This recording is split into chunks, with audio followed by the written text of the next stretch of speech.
Meanwhile, as President Biden doubles down on his anti-coal, anti-oil agenda, let's welcome host and executive producer of How America Works. It is Mike Rowe.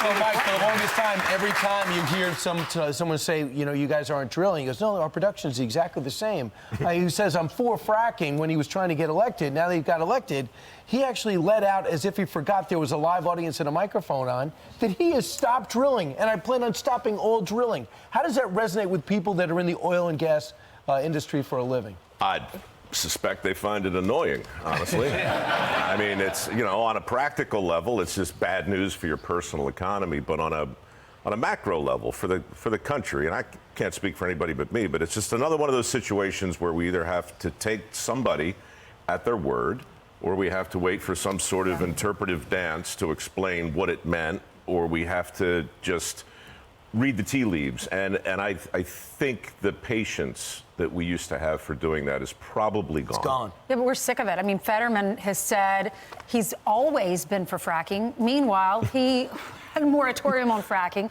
Then you have Joe Biden, who is taking away the jobs when he closed down the Keystone Pipeline. Now he wants to shut down the coal industry and not drill anymore. How does that resonate with the voter in West Virginia when Joe Manchin's saying he owes his people an apology now? I think there's only one rational way to explain it.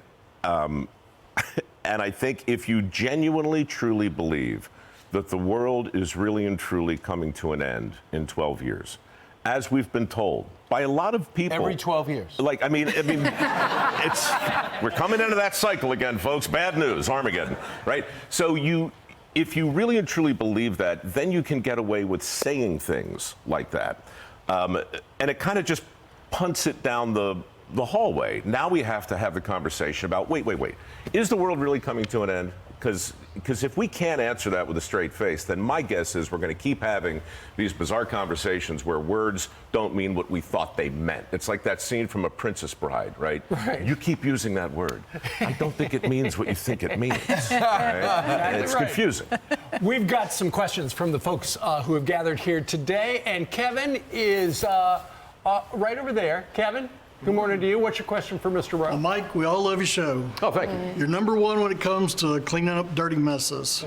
So if you, just a little bit of fun and a little bit serious here, if you were president, what would you clean up in the swamp first? Oh, dear.